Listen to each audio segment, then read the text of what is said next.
part 6, when my best friend set me up to be unalived and I was shot 5 times while 18 weeks pregnant.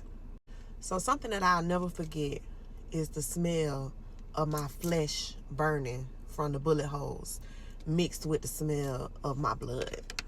So I'm overcome by this smell and I got a cramping pain in my chest, y'all. So I know I'm shot in my chest. So my cousin stressing, "You straight, cuz? Where you hit at?" I was like, "I don't know, cuz, but I'm hit and I can't drive no more." So she said, "Come on, switch seats with me." So we switched seats and I'm stressing, "Cuz, just get me to the hospital, please. Just don't let me die in the car. Give them a chance to save me. Just don't let me die in this car, cuz, please." So she hit it. Boom, we out of there.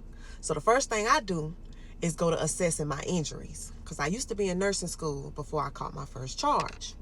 So I already know that I'm shot in my chest, but I got a terrible pain in my left leg.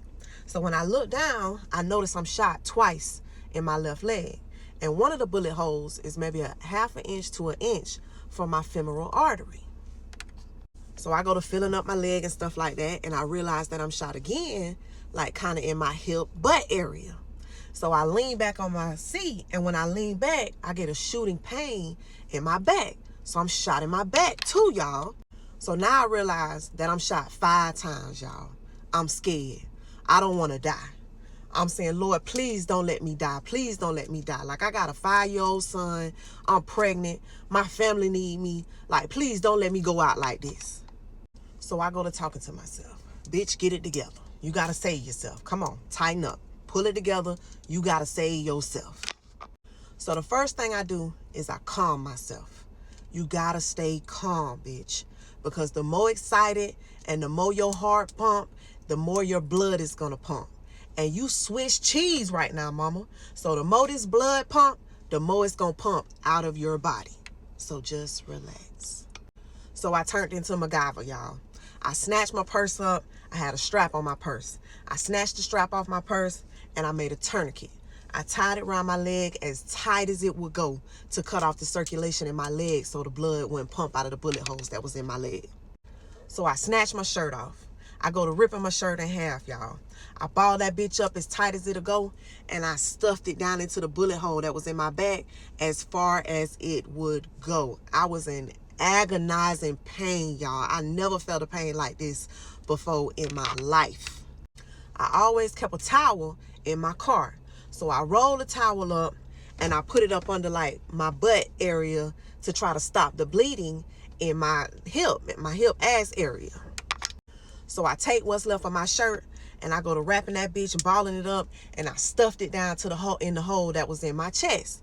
And I got all these makeshift bandages, but it just don't seem like the blood is slowing down at all. It's just coming from everywhere, y'all. So at this point, I'm trying to think fast. You know what I'm saying?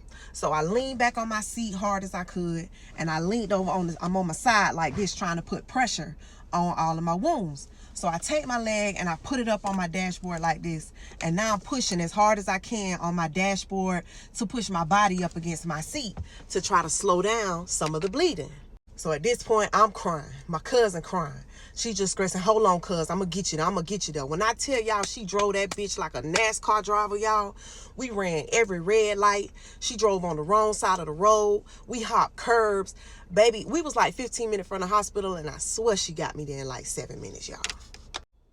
So now I'm thinking like, damn, I need to call somebody. So I go to looking for my phone. So I find my phone, and I pick up my phone, and the first phone call I make, y'all, is to my mama. Because I want to call my mama, and I want to tell my mama that I love her one last time. And I want to tell my son that I love him one last time. And no matter what anybody say about your mama, you go on and you live the best life that you can. Because I'm going to be watching you, and I'm going to be praying over you for the rest of your life. But y'all, my mama didn't answer the phone. I picked it up. I called again. She didn't answer the phone. So now I'm broken because I'm never going to be able to get to say goodbye to these people that mean so much to me. So then I called my ex. He answered the phone and I'm stressing. I'm shot. I'm hit. I think I'm finna die. Get to the hospital. Try to call my mama, please. And I hang up the phone because now I got to worry about saving myself, y'all. I got to get back into survival mode. So we driving and I see the lights for the hospital. I'm like, okay, we here. We here. So when we pull up, I open the car door to get out. And when I step out the car door, I instantly go to collapsing. My cousin come and she scooped me up off the ground. I don't know where she got the strength from, but baby scooped me up and carried me inside the people hospital screaming, somebody help, somebody help. She been shot. Somebody help. She been shot. So the nurses rush over. They grab me and they take me in the back. They take me into a room and they go to assessing me. And I go to saying, I'm pregnant. I'm pregnant. So when I tell them that I'm pregnant, they instantly start working on me and go to assessing the baby. They go to saying they got to make sure the baby is okay first. And I'm screaming to them, save me. If I die, the baby dies. 1 + 1 = 2. Come on. So now they go assessing me, putting me through different machines, sticking me with IVs and stuff like that. And then they go to cutting off my shoes and stuff. And I'm stressing to the lady, those new shoes, don't cut them off, just take them off. Y'all think about all the wrong things at the wrong moments, y'all. So I'm screaming, I'm crying, I'm stressing, put me to sleep. It hurts so bad, put me to sleep. So they go to getting me assessed and stuff like that. And they finna roll me through this hallway. And I'll never forget it. It was a black nurse. She said, listen, she kind of shook me up a little bit. She said, pull yourself together. We finna roll you through this hallway. And there's some people out there. And your mama, your daddy, and you don't want them to see you like this. So when I heard my mom and my daddy was there, y'all, I can't even explain the feeling that I felt inside of me. Like, thank you, God. Thank you, God, I get to see my people one last time before I roll through this, before I leave this earth. So they rolled me through the hallway.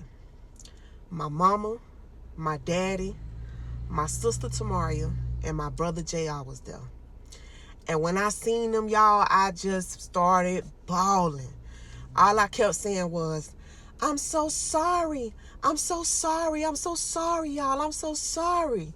And all of them just kept saying, what you sorry for? What you sorry for? We love you. We love you. I just kept saying, I love you. I love you. I love you.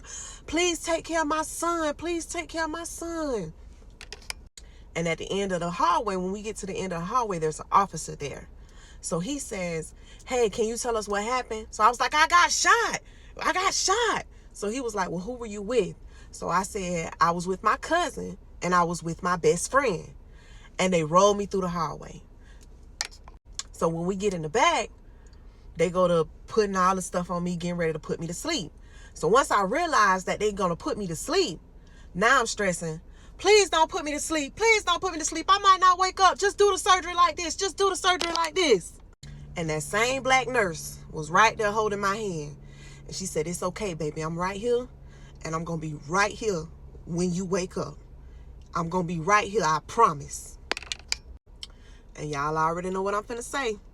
Tune in for part 7.